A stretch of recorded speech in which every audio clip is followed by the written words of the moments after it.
What is up, you guys? It's your girl Fresh, and I am back in 2020 with my first video. I hope you guys are enjoying this new year so far. I am, even though I'm just mostly working, but I can't complain. I'm here with that 2020 vision, and I'm ready for it. So today, I just wanted to come in and do one of two videos, and this one I'm going to do first. It's just about the frustrations of being a new dialysis technician, PCT. Things that I've experienced, or things I feel that make a new tech not stay, want to quit, etc., because dialysis has a high turnover rate. Yes, I'm doing a con to dialysis, but then I'm also going to do a pro. For what I'll start out with, after training, they kind of threw me in there. In my last 3 weeks of training, I was supposed to be given one patient for the first week. Then the second week, I was supposed to pick up a second patient. Then the third week, I was supposed to run a full pod.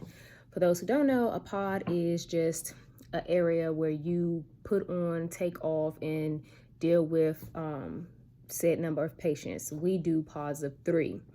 I had just passed my test, came back to work the next day, and they basically had me turning over a whole pod.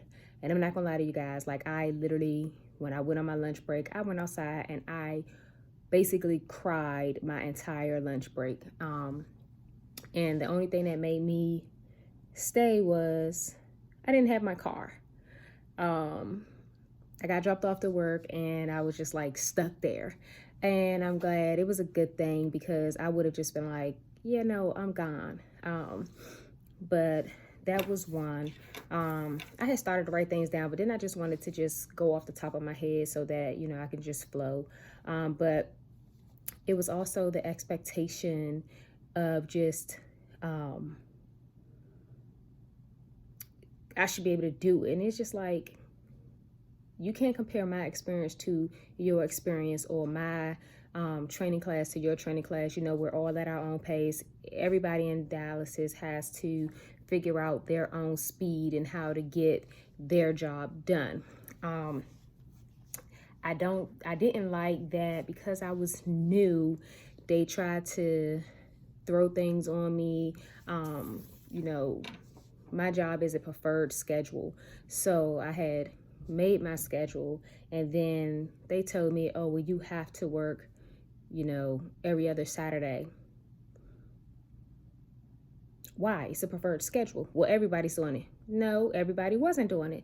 So for a couple of months, I was working every other Saturday, and then I put my foot down and I was just like, no, my preferred schedule is such and such. It's working out well for me now. But you got to pick and choose your battles, because what you think you won now will spill over into something else later, which is not a good thing anyway, but it is what it is. Another thing is just being thrown into things, learning how to open and close the facility.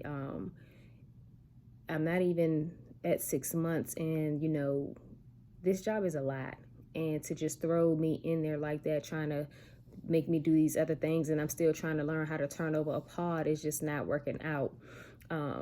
But it's one of those things where it's just like, you know what, take that L, learn how to do it, because that's just another notch under your belt, and it will help you down the line.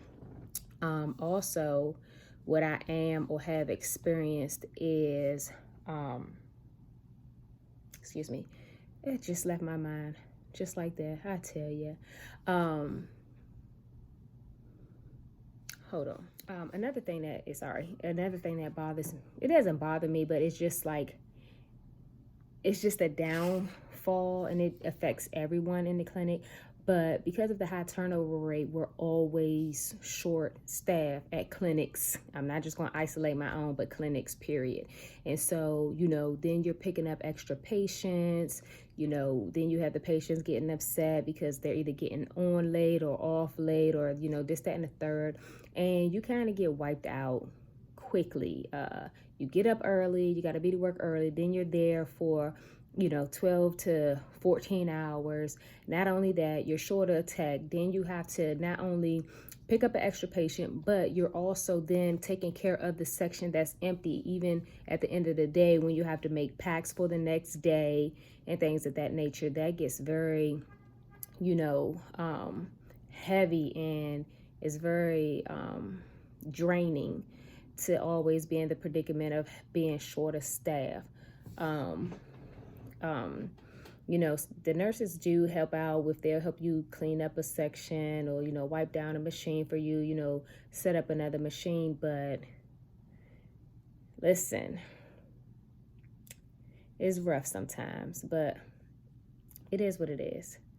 I will reach my 6th month on January the 22nd. I'm happy because I weathered the storm, and I was making videos and I was just like, look, I'm fitting to quit.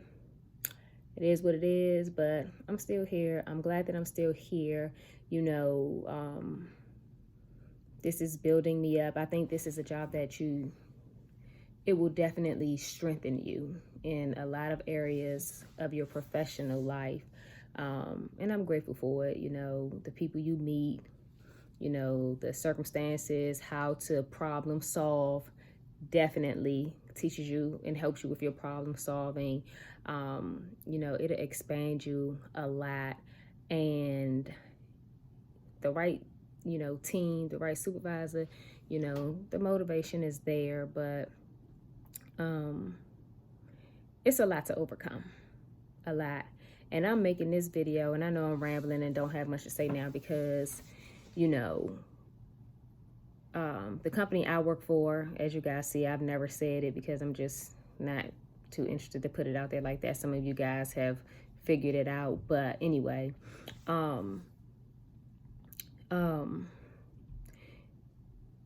this training is like 9 to 12 weeks. So it's just like, I want to tell you guys any and everything good and bad about it, because it's not, I don't even think of it as a waste of your time, but I'm just thinking about the company because, if it's something that you're not going to stick with, get out early or don't get in it at all, because, you're taking up a slot for the next person that wants it or will stick with it. And all that training to go down the drain at the end of the day, especially because clinics are short. It's just like, be solid in what you're going to do. I'm trying to put everything out there transparently, and that way you can decide on what you're going to do or how you want to do it. You do a lot of work. You do a lot. And depending on your location, the pay isn't always going to be good. You may start out with 9 or 10 hours, but by the time you're past your training, you're going to end up with 13, 14, or 15 hours.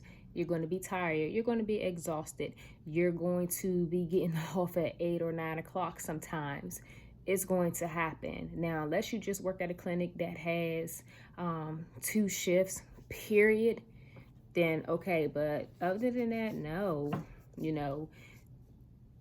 it's consuming. Like, I get off work and I'm just exhausted most days. Like, I just want to go home, get in the bed, put my feet up and relax. I don't want to do much. The next day when I'm off, I'm too busy recovering from being at work, and I'm 5 months in and I'm still trying to get used to it. I know a lot of people are working 2 jobs and working there. Power to you. Can't do it right now. But just know that a lot comes with it. A lot of responsibility, a lot of your time. You have to be flexible. Understand what that word flexible means before you go there, because the expectation is you're going to be flexible. They can come to you. You work Monday, Wednesday, Friday. They can come to you and say, we need you to work on a Tuesday. You know, you got to be flexible. But as you can see, I'm still here. I'm still pushing through. And yeah, it's not easy. So if you're going to do it, be sure to stick with it. See it through, you know, at least a year, if anything, and get your CCHT certification, you know, get your CNADT and all of that other good stuff, you know, get out what you can get out of it, but also put in everything that you can put into it. I'm gonna make a video about the positives of working there. Don't worry, because they're awesome. If I scared you, good. This is an eye-opener, because it ain't just about you. It's also about the job, the patients, and you're either in there or you're not. Don't waste anybody's time, and don't waste your time. Pay attention to the shadow day. It may look easy, but it ain't easy for an 8 or 10 year vet or 15-year vet that's training you. Anyway, like it, don't like it, like it. Subscribe, comment. What do you guys want to know? What do you guys want to see? What else I can talk about? Don't ask me to do anything that's going to violate some HIPAA violations, because you know I can't do it. But I'm here. I'm an open book. Ask me what you want. I'll post what you want. And welcome again to 2020. It's your girl Fresh, and I am out of here. Bye. Yes, I know I said bye, but one thing that really bothers me is, hey, you veteran techs, be nice to us new techs. You know, I've had the experience of, you know, veterans just sitting back and watching me sweat bullets and just break down, you know, while trying to turn over and do things. Don't do that, because that doesn't build us up. That just keeps us down. It makes us not want to stay. So be there, be supportive, be a team player, new people and old people. You know, just be helpful. Give what you would want, you know. But please don't do that, because that just beat me down. But I just wanted to come back on here anyway. Okay, bye.